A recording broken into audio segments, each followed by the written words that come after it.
Welcome to the King's Corner. I am the KingFanMan, and I have a confession to make. Throughout my life, there have been times that I was completely and totally addicted to a game. I mean, I've lost sleep, I've canceled plans, and I've even shunned my friends just to play a little more. Just one more level. Just one more hour. I don't have time to eat. I'm playing. If you've ever said anything like that, then you too just might have been addicted. It takes a very special game to make us feel and act this way. I have loved many games in my life, but only a few have truly been addictive. Today, we're going to talk about 7 games that I was totally and completely addicted to. Now, these games may not be your taste, and some may completely surprise you. Be sure to leave a comment which games have been your biggest addiction. With all that said, let's jump right in. This first one is going to show my age. Don't judge. No old man jokes. Activision released Pitfall for the Atari, ColecoVision, Commodore 64, and Intellivision. That's what I had, the Intellivision. Yep, while everyone else was playing their Atari, the system that became a classic that everyone has heard about, I was playing an Intellivision. Check out those controllers with no joysticks, just a big circle for your thumb. I wonder why that didn't catch on. But Pitfall was awesome.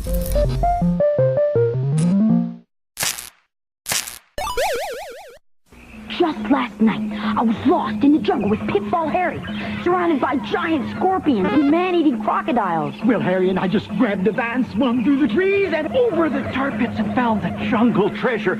It was really neat. If you haven't met Pitfall Harry, you're missing the year's most incredible video game adventure. Pitfall for the Atari 2600 and Intellivision. Since I met Pitfall Harry, no other man will do. Pitfall, designed by David Crane for Activision. I still remember Christmas morning when I was 11 years old. Again, no old man jokes. There under the Christmas tree was 2 new games, Major League Baseball and Pitfall. My brother got the baseball, and Pitfall was for me, and my addiction began. I didn't even want to stop for Christmas dinner. Turkey and dressing? Who has time for that? I'm busy swimming over tar pits, jumping on alligators, and battling snakes. I was hooked, and only my bedtime in school could get in the way.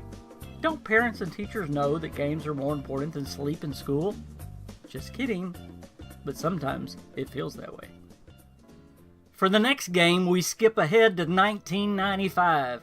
I had graduated from the Intellivision, and I was playing my Sega. I had also graduated from school, if anyone cares. I still remember getting my 32-bit upgrade for my Sega. Oh, the days of bit counts. You guys today just don't know what you're missing. The first game I got on my 32-bit upgrade was the game Doom. I had never had a game addict me like this one did. Oh, how many nights I would play until the sun came up. And I would think, oh, it's morning already? Oh well, I have more demons to kill. My addiction to Doom kept going and going and going, and then Doom 2 came out, and my addiction started all over again. Could anything break this addiction of battling demon hordes and searching for hidden doors and treasure? Yep, Doom 3 came along. That was enough to get me away from Doom, at least for a little while. Number 3 on our list might surprise you a little. I had gone from playing on my Intellivision and Sega to a shiny new computer, and I had discovered top-down world-building games, and none hooked me more than the 2001 hit Empire Earth. You started in the Stone Age with just a few people, but with hard work and a lot of time, I could build and advance my empire into something Napoleon and Alexander the Great would be jealous of. But I had graduated from bedtime and homework to marriage and a real job, and I found out that these things were taking up my game time. I don't have time to mow the yard. My empire is being attacked. I have to build more watchtowers. But somehow my boss and my wife didn't fully understand. Empire Earth is still today one of my very favorite games. My only problem is finding a computer in 2018 to run a game from 2001. The number 4 game in our list was the very reason that I bought a PS3, and I still remember the very first time I saw the 2006 racing game, Motorstorm. I was shopping with my wife, me and my son. We were bored to tears when we saw it. It was the store demo of the game Motorstorm. That looks interesting. Honestly, I just needed to pass some time as my wife finished her shopping. My son and I must have stood there for an hour playing that game, but it only felt like a few minutes. We didn't want to leave, but we began instead to try to talk my wife into buying a PS3. Come on, honey, Motorstorm comes with the console. Like that was going to help the argument. Later, we would go on to buy the steering wheel and pedals that went along with it, and our addiction grew. Every spare moment we were racing. Then came Motorstorm Pacific Rift, and we could now race each other. Oh, how many epic races me and my son had. Just one more, Dad. Uh-oh, now I've passed my addiction along to my son. Okay, son, just a couple more races. We now come to number 5 on our list, and with this one, I'm going to cheat just a little. I'm going to talk about 2 games, Fallout 3 and Fallout New Vegas. They are just 2 years apart, Fallout 3 being released in 2008 and Fallout New Vegas in 2010.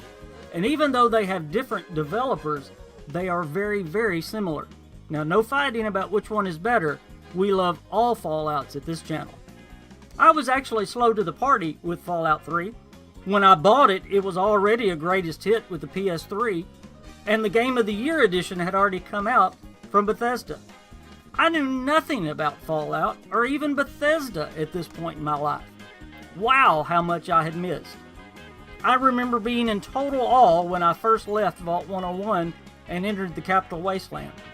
I was hooked, and every ghoul and super mutant just hooked me more and more. I wasn't even finished with Fallout 3 when Fallout New Vegas was released. Wow, my Fallout addiction took up a lot of my life. It was Fallout day and night for me. Every spare moment was spent traveling the waste. I thought Fallout 3 was great. Then I headed for New Vegas and stumbled upon the Kings. I remember telling everyone, Elvis is in Fallout! Elvis is in Fallout! Could life get any better? That was probably the birth of the King fanboy. The KingFanMan. Number 6 on our list was a Christmas present I received in 2011.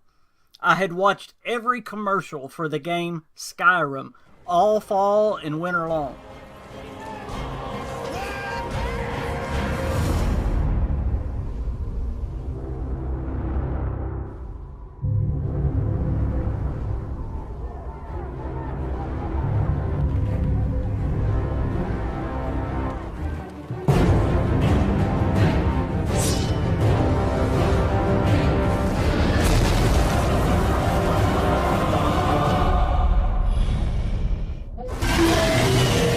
I couldn't wait to try it. Fallout with swords and magic, I thought. But oh, I got so much more. It was Christmas Day, and my son and I took the plastic off of the Skyrim box, and I was already dreaming about slaying dragons. We put the game in the console, and off we went, starting the greatest adventure a video game had ever brought us. I remember us being totally overwhelmed after leaving Helgen. Where do I go? What do I do? Anything you want to do, Dad, my son said, and how right he was. I would love to explain how deep my addiction went with this game, but any comparison I could make would not do it justice. There were things to do and discover around every corner. My son would tell me, Dad, I became a werewolf today. Now, not many parents would be excited by their child becoming a werewolf, but I was, and I wanted for him to show me how I could become one. My addiction to Skyrim lasted for years. Then we found out about mods. Oh, this is the coolest thing ever. We had to buy a copy for both of our computers just so that we could replace the dragons with Macho Man Randy Savage. Oh yeah! The final game on our list was released in 2015, and surprise, surprise, it's another Bethesda game, Fallout 4. To say that I had been eagerly waiting for the next Fallout would be like saying Arizona is a little hot in the summertime. Now, some don't speak very highly about Fallout 4 because it changed this or it didn't have that. All I can say is I loved it from day one, and I'm still addicted to it and playing it today. For what it may lack, it completely makes up for. With better weapon play and customization, followers with a much deeper backstory, yes, even the settlement building. I have spent hours and hours making my settlements just right, down to the smallest detail. I eagerly waited for and played every DLC. I've tried thousands of mods, and I'm still finding new things to do and discover in the Boston wasteland.